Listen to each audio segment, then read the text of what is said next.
Hari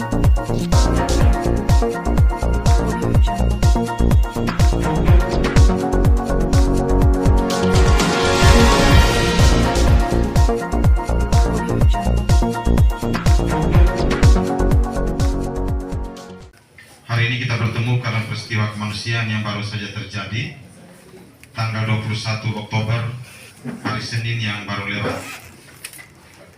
Maksud kehadiran Ibu Bupati Forkompimda Kabupaten Flores Timur dan kita semua hari ini adalah satu poin saja. Kita mau baik untuk seterusnya. Kita mau baik untuk seterusnya.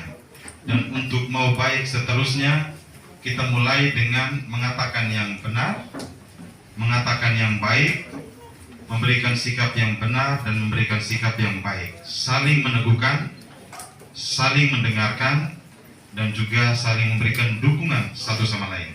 Kami akan mendengar masukan dan pikiran dari pemerintah desa atau perwakilan dari tokoh masyarakat dan juga pemerintah desa Buga Lima dan Desa Pure untuk kebaikan bersama kita ke depan. Saya kira itu yang paling penting. Saya beri kesempatan pertama untuk Desa Buga Lima, tentu sebaiknya representatif dari pemerintah desa dan juga dari tokoh adat, tokoh masyarakat. Mohon dibantu mic-nya, saya beri kesempatan. Bisa menyebut nama dan juga jabatan statusnya, Bapak. Terima kasih. Gambar umum seperti tadi yang disampaikan orang tua bahwa kalau berbicara soal sejarah dan hak wilayah itu adalah suku Sekira dan Pulau Kelibang, itu haknya mereka. Tapi harapan kami sebagai pemerintah desa bahwa hari ini menjadi hari yang terakhir untuk proses penyelesaian masalah tanah ini. Jadi memang hari ini kami minta kalau berkenan itu di mana batasannya kami, ya di situ. Kalau di luar itu, kalau memang bukan kami ya terus. Supaya kedepannya tidak ada lagi konflik-konflik sosial yang berkelanjutan. Kita berharap bahwa hari ini titik kami di mana itu menjadi akhir dari sketsa desa yang akan kami pakai sebagai pedoman untuk kami tinggalkan ke generasi yang kemudian. Mungkin hanya itu sih. Bapak Desa, kita perlu sabar karena ini harus ada hal yang berkaitan dengan pekerjaan teknis sehingga ada orang BPN juga hadir. Kita menginput pandangan pikiran dulu, nanti kita akan lakukan mediasi dan proses selanjutnya. Jadi supaya kita tetap menjaga kesabaran dan juga roh-roh yang baik lah. Terima kasih Bapak Desa dan juga tokoh adat. Saya beri kesempatan kepada Desa Bure, silakan dari unsur adat, unsur pemerintah desa, atau dari unsur yang terkait bisa memberikan pikiran dan pandangan. Silakan. Baik, terima kasih atas kesempatan yang diberikan. Saya nama Pram Sakira kemarin sudah pernah disampaikan. Kami dari suku Sakira yang berkaitan langsung dengan tanah adat ini. Cerita tentang tanah adat suku Kelibang ini itu bermula dari perkawinan dari Bapak Julian Sakira dengan seorang Mama Barek ini atau Barek Hala dari suku Kelibang yang ada di Wolo. Dari urusan perkawinan ini kita masuk pada urusan adat, maka suku Kelibang yang ada di Wolo ini meminta belis atas Mama Ene ini, itu 5 batang gading, kemudian 5 ekor binatang. Kami juga dari suku Sakira yang ada di Wolo juga mengiyakan itu, dan kami melakukan penghantaran belis itu ke pihak Walake suku Kelibang yang ada di Wolo. Di sana yang menerima belis ini itu Bapak Desa Laga dan Bapak Beda Laga. Ini saudari kandung dari Mama Marek ini. Kemudian setelah penghantaran itu bukan langsung dibalas belisnya, tapi setelah beberapa hari Bapak Kisar Laga dan Bapak Beda Laga ini memesan kami dari suku Sekira untuk datang ke Wolo. Nah, setibanya kami di Wolo, Bapak Kisar Laga ini dengan Beda Laga ini menyerahkan tanah Ulayan ini sebagai pengganti Ohe. Ohe itu balasan atas belis. Kata yang lebih pas itu Ohe wahakala kewata. Nah, itu kata yang lebih pas. Nah, setiba penerimaan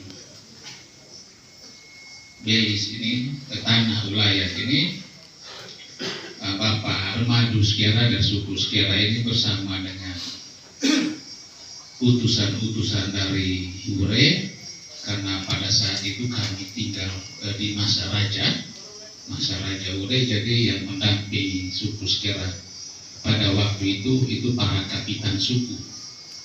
Jadi kapitan suku Cina atau yang sering kita sebut kampung Cina, kemudian kapitan suku Luai dengan Laveri suku Luai.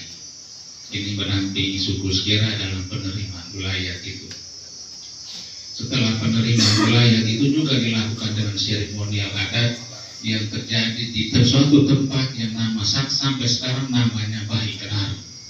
Bahi itu apa ya, kayu sambi itu bahasa Indonesianya apa ya? Sambi itu. Nah, sehingga di tempat itu sampai dengan saat ini tempat itu sangat sakral sehingga disebut Bahi Kerar. Setibanya utusan itu setelah melakukan seremonial lalu kembali ke Ure, Bapak Armadu Sekira bersama dengan Bapak Kosan menyampaikan atau melaporkan hal ini kepada Raja Larantuka yang pada waktu itu Raja bernama Don Lorenzo II atau samaran Don Lorenzo II ini PT Seberang.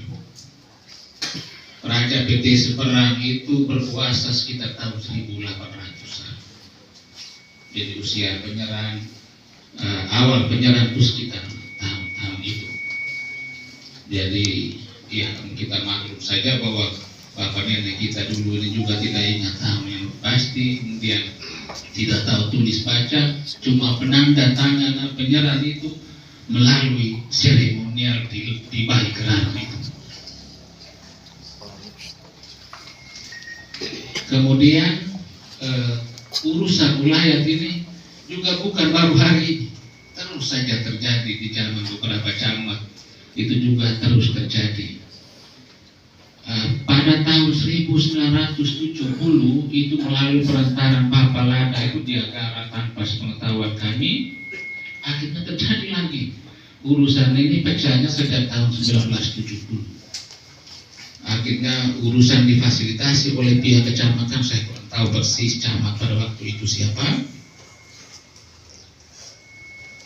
mungkin dia siapa saja saya kurang begitu pasti. Yang penting bahwa itu sempat difasilitasi oleh pihak kecamatan sampai pada pernyataan untuk injak batas tanah. Jadi pada waktu itu sampai terjadi injak batas tanah suku Kelimawolo ini. Itu mulai dari batas tanah timur sampai dengan batas tanah bagian barat. Ya. Tanah yang diserahkan ini dengan batas-batas sebagai berikut. Supaya saya sampaikan batas-batas supaya memperkaya pengetahuan bermakna semua. Batas tanah yang diserahkan ini itu utaranya Laut Flores, kemudian selatannya itu dari Bahi Kerar tadi, kemudian ke arah barat ke Sandilere, lalu ke arah barat lagi ke Libaran. Kemudian batas bagian timur dari pantai namanya Wato Kota Sola itu ada sebuah batu yang berbentuk siput, yang orang bilang Sola itu siput. Itu ada di pantai dan batu itu sampai sekarang masih ada. tidak pernah tergusur oleh apapun. Waktu kota Sola itu, kemudian bagian atasnya itu Riau Sigo, itu dia sekitar SPBU untuk sini sedikit yang ada di bawah itu. Lalu ke atas lagi ada dua pola ini bahasa kita punya ini kumpulan ijuk Gebang itu. Itu ada kumpulan ijuk situ, jadi disebut dua pola sebenarnya itu. Kemudian ke atas lagi pas Paigerawan tadi. Kemudian batas bagian baratnya ini dari Koli Barat tadi, lalu dia turun ke Oyang Luak, itu Leko Oyang. Kalau bapak mereka dari ini lihat ke atas itu ada bukit yang pas itu dia lekuk sedikit itu. Itu Kentara memang dari situ, lalu turun ke Koli Keredok atau Koli Kembar. Itu ada di pesisir jalan, tapi sekarang sudah mati. Kemudian sampai ke pantinya Wakatuka. Untuk di pantai di tengah-tengah pohon bakau itu, tempat atas itu tidak bisa ditumbuhi oleh pohon bakau pun. Jadi di antara semua bakau itu, di lorong itu macam lorong tetap sampai sekarang ini batas tempat itu. Jadi cukup jelas batas-batasnya dan penjarahannya itu.